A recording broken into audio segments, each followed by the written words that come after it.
Hi, I'm Marcus and welcome back to another episode of jPlay. Today, you might see that already, and I think I left some hints on my Facebook page already. And today I will be doing something about Keyflower. Keyflower itself is not a very complex game. The complexity for Keyflower really comes from the different tiles that are related to that. And that's why I will really be doing a very quick run through, or more or less some kind of rule explanation video, something in between. And I want to do that because just to give you an impression how the mechanics of Keyflower work.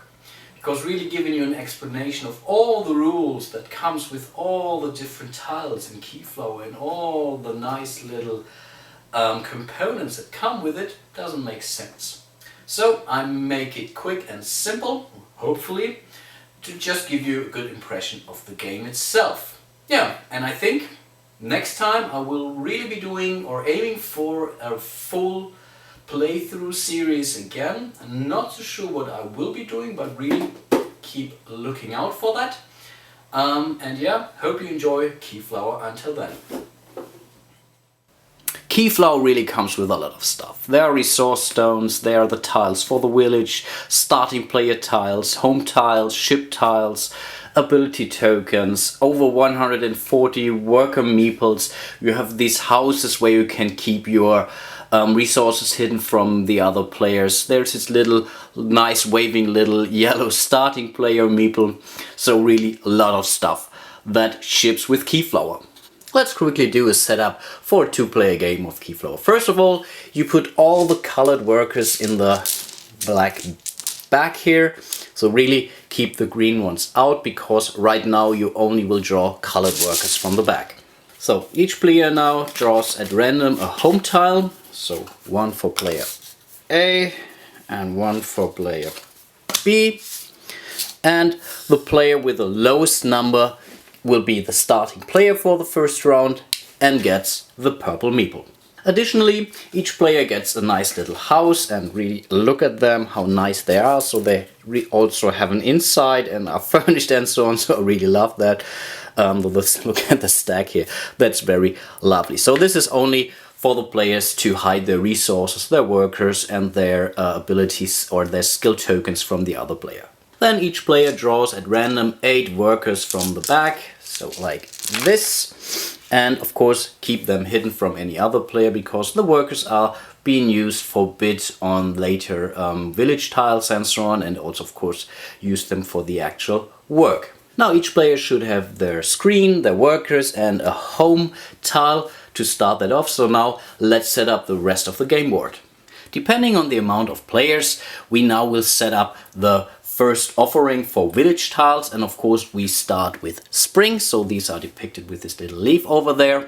And for a two-player game we only play with 6 village tiles that are available during the first spring season, and we just draw 6 at random and we'll put that in the first offering. In a two-player game there are also 2 ship tiles. Of course they are represented here by the number 2+. And there is only 1 starting player tile, which makes sense for a two-player game. So these are tiles that the players can actually bid for in the course of the game. We also place the corresponding amount of workers on the spaces over here. So for this boat, and this is the spring side boat, we would put 6 workers on top of the boat or next to it. That really doesn't make a difference here. And we also put 2 of these skill tiles on top of this boat, and the same goes for the other ship here. So these are 7 workers and only 1 knowledge tile. Then we flip them up to see what's in the offering here. So that's a saw and an axe and another axe.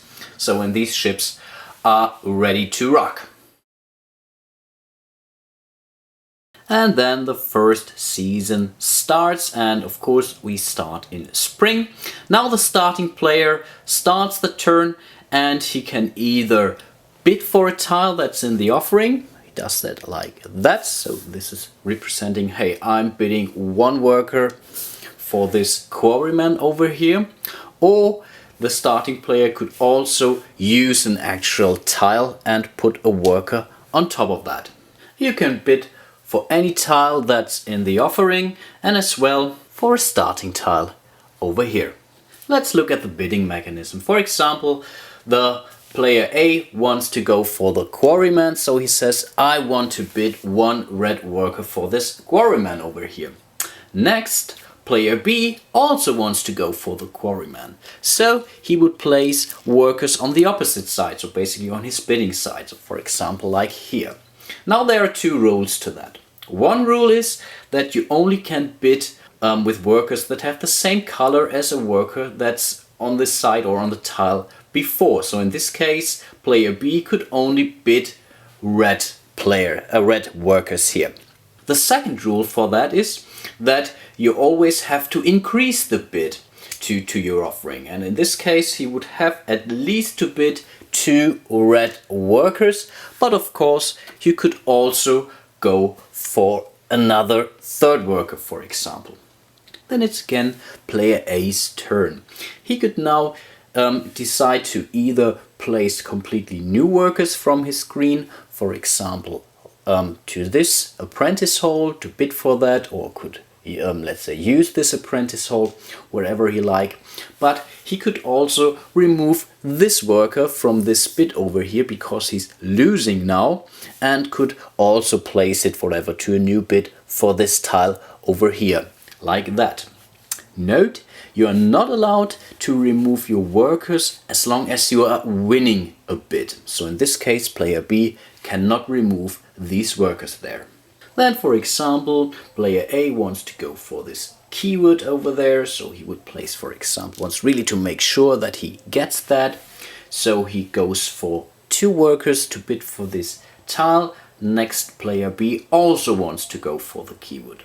So in this case, he would need to have 3 workers on the opposite side. So to really say, hey, I want to have that. Really, this is only an exercise and an example. So now in the next turn, again, player A could think of removing these workers over here to another location. But there's also another rule to that. These cannot be split apart. So they always need to stay together as a group.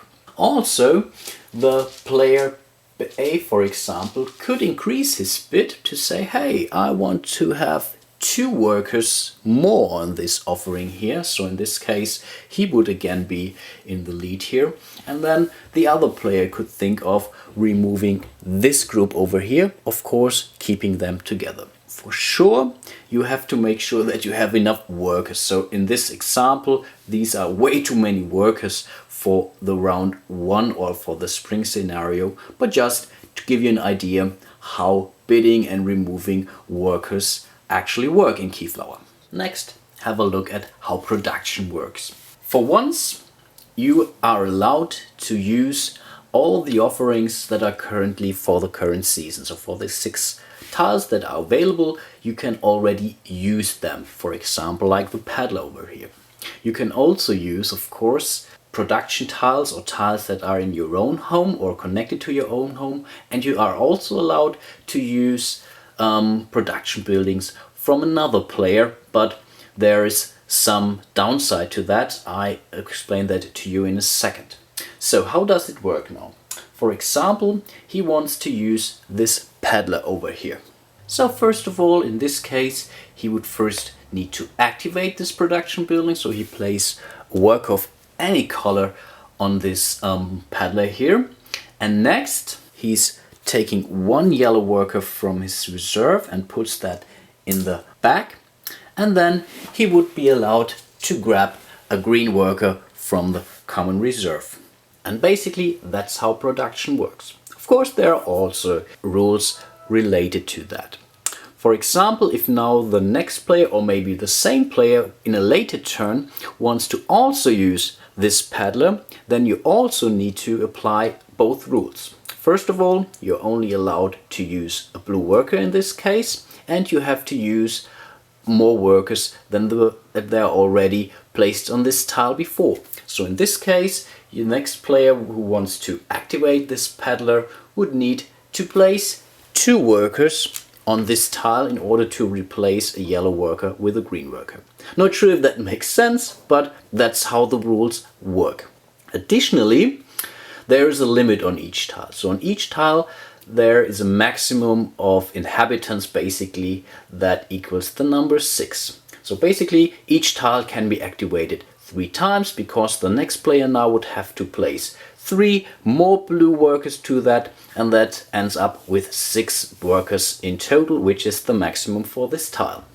In a later turn now, players could use the production building, and these can be either your own production buildings in your own home, or you can also use production tiles from the other players. So for example, if you want to go for the miner here, you would place a worker on that. So you put that over here, and then you can directly claim 2 of these black resources. So I think this should be iron ore or something like that. So you can place that down here, and now you have these in your possession. As for all the other tiles that are in the base offering, if the next player also wants to produce iron ore with this mine, then the next player would also need to bring additional workers on this tile, and they have to be the same color like the starting or the first player on this tile. So in example, player B wants to also go for a mining action, then he would have to place 2 blue meeples on that tile.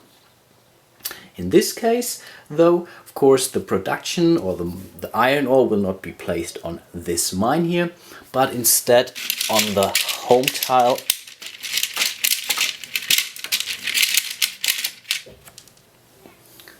of the corresponding player, for example, like here. Let's simulate a short round of Keyflower here and make it really quick.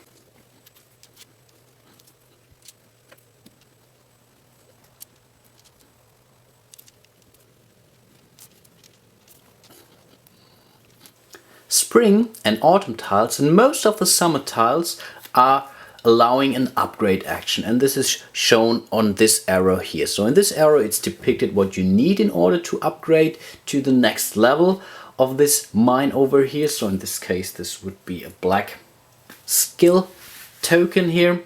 In order to upgrade this to the next side, then you would just flip it. You have to keep the orientation, and then you would have a miner level 2, for example.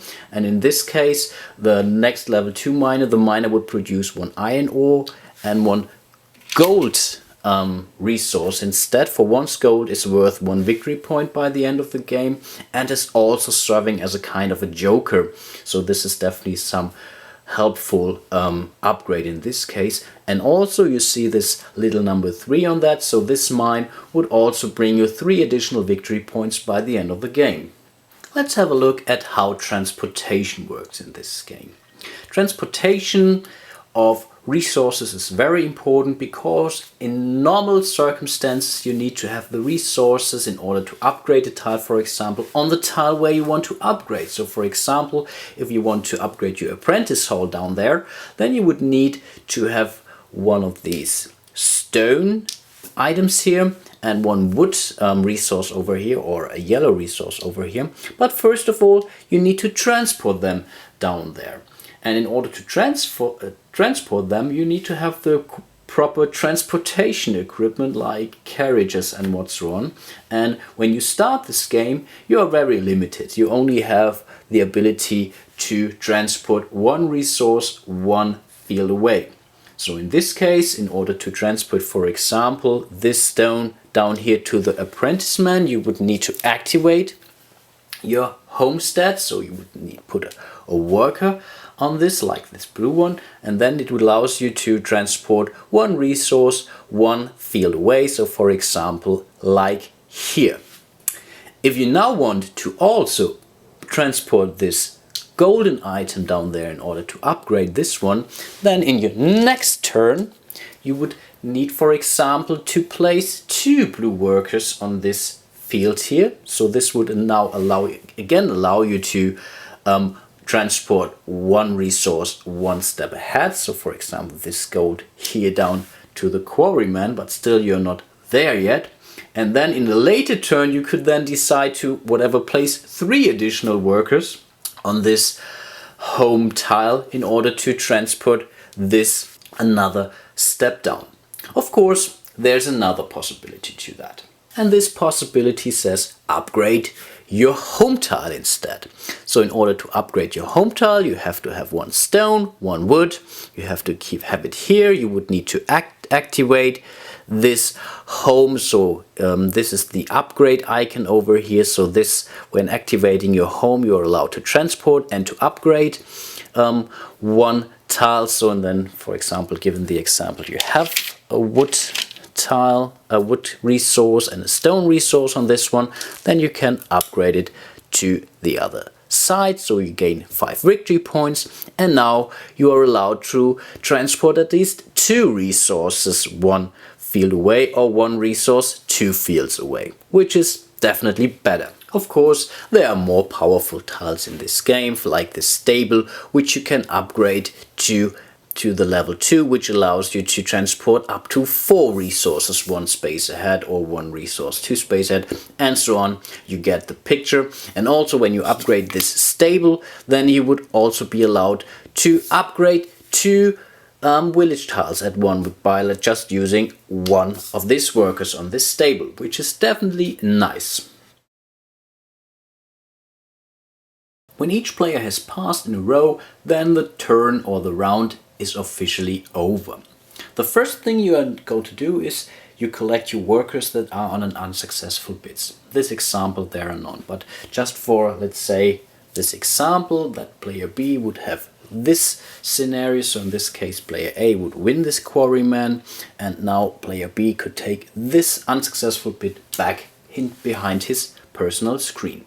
Next, you would remove village tiles without any bid. In this example, there are none. Then, each player takes the successful bits into their private possession and puts the workers for this successful bit back into the bag. So in this case, player B, for example, who won the auction for this peddler here, removed these 2 workers. They go into the bag and could take the tile into his personal possession. Player A will do the same, so these will be removed, but he can take the quarryman. And this goes on.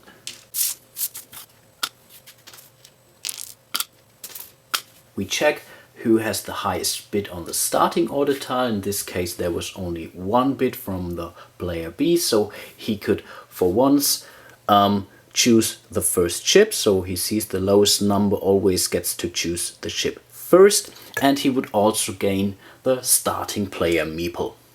He would decide to go for this ship, so he can take all the workers that are on the ship, put it behind his screen, and he can also claim the 2 of these skill tiles here as well. Then the ship is empty, and player A, who has not bid on any tile, could now do the second selection, and of course there's only 1 ship left, so he would grab these workers over there and gain this skill tile over there. Each player extend now the villages with the tiles he or she successfully gained. You only need to see that they have to be connected by roads accordingly, and no roads have to be blocked. For example, this is not allowed because this would block a road, so we put this down there, and for example down there, there's also the rule grass has to go to grass and water has to go to water. Another thing that happens when you end a season is that you are allowed to claim all workers that are on tiles that belong to your home. So in this case, for example, this would be the home for player A, and the season now ends, so he could claim all the workers that are on tiles on his own home here. So he would place them behind his little hideout there, and it doesn't really matter from which player these workers are coming from. As long as they're on your tiles, you're allowed to claim them. Of course, the other players do the same. The same goes for tile which you have won during the auction. So in this case, player A would claim this mason, so these 2 workers would be removed and put back into the bag, but he could claim the tile because he won this bid, and he could also claim the worker that's on top of this mason. And also, it doesn't matter from which player this worker is coming from, it's on his tile now, so he can claim it. Then it's getting summer and you draw 6 new tiles from the 12 summer tiles and put that in the offering. And you really do that at random.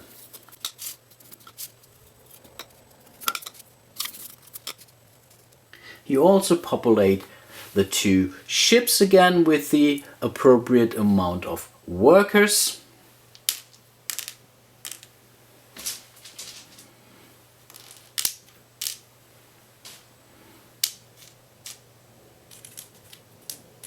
And you also put 2 new knowledge or skill tiles on the boat.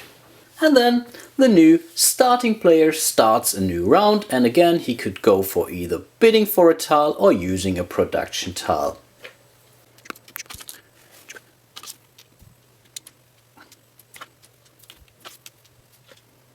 Again, this goes on until each player passes, and then again the results are being, let's say, dealt with. So for example, successful bids go to the according player, like this store goes to this player.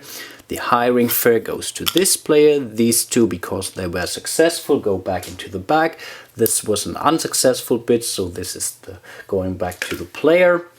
Again, the starting player changes, so now player A has these 2 workers for that, so the new starting player goes to player A, and he could also go and select the ship first, like for example this here. He could go for these skill tokens, then player B does the same for his remaining ship down there, and then the players extend their village, of course keeping the rules according to the roads and the lawns here.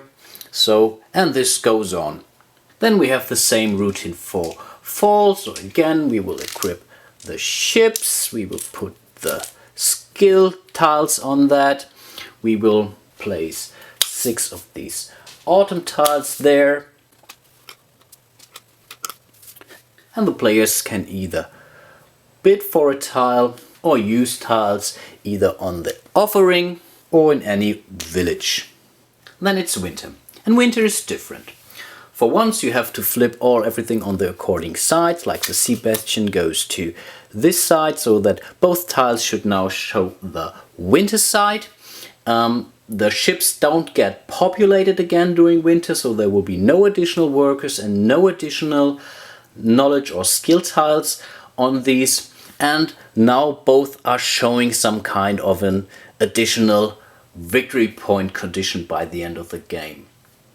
During winter, you're also allowed to claim the turn order tiles. So normally you only bid for the real turn order, but during winter you are allowed to keep that tile and put that to your home when you have a successful bid on this tile. And the offering for the village tiles are, let's say, decided by the players.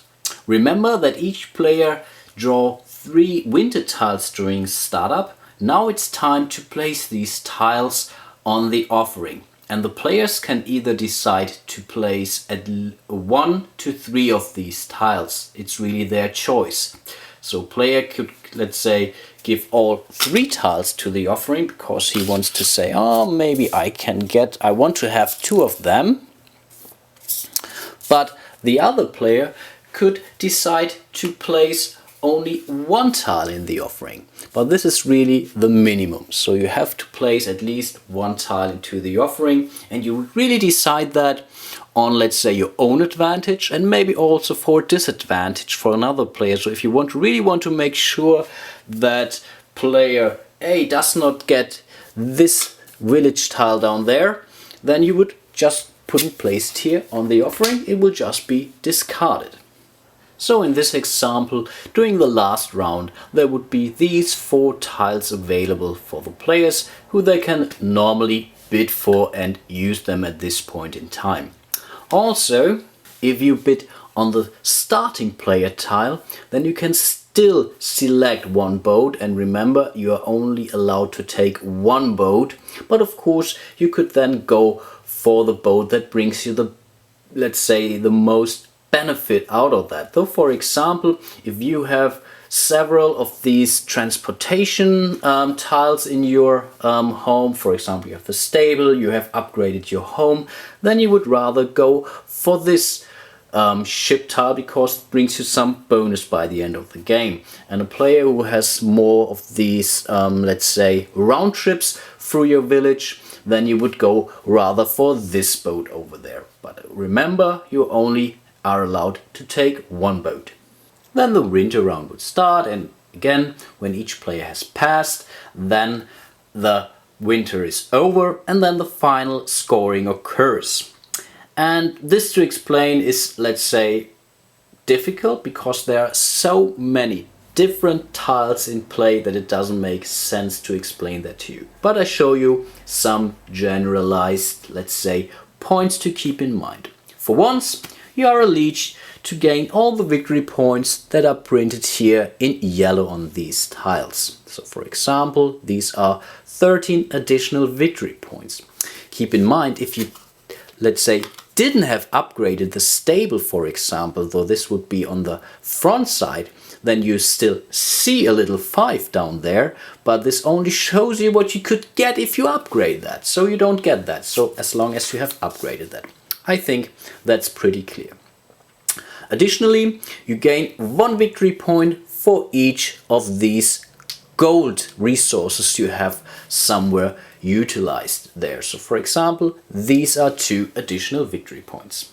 Also, in this example, this player has successfully won this starting player tile and could place it into his homestead. So this would bring him 1 additional victory point for each tile that's surrounding this. So in this case, these are only 2 of these village tiles that surround it. So this would bring him 2 additional victory points. Additionally, he may have, let's say, claimed this ship tile by the end of the game. And remember, there's a winter side to that. So he would now gain 1 victory point for each transport point in his village. So in this case, this would be 6 additional victory points. Of course, the player who has the most victory points wins this game. And this ends my very brief run-through rule explanation video through Keyflower.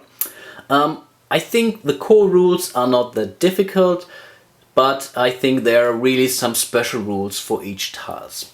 Luckily, there's a very good explanation within the rules for each of these tiles, so there's really pages and pages around these village tiles, and they're pretty well explained. Good thing also is this game comes with English rules, German rules and French rules, so it's relatively language independent. I hope this made it clear for you. I hope you enjoyed it so far. Hope you really are interested in getting this game. I have to say I played it quite often and I really love this game. I really have to say that it's definitely one of my favorite Euro-style worker placement games out there because I absolutely adore this bidding mechanism in respect to how you can claim these workers when you, let's say, use them and so on. So that's really cool. It really plays out well with 2 players, but it also is great with a full 6 players. Of course, it takes a little bit longer with 6 players, but still the downtime is relatively minimal. So I really enjoy that also in larger games. Yeah. I think I ended at this point in time. Hope you enjoyed it. Hope to see you soon in one of my next videos. And I think the next time I really will be doing another full playthrough video. Not so sure what I will be doing, but look out for, let's say, short introduction video pretty soon. And yeah, hope to see you soon and bye bye.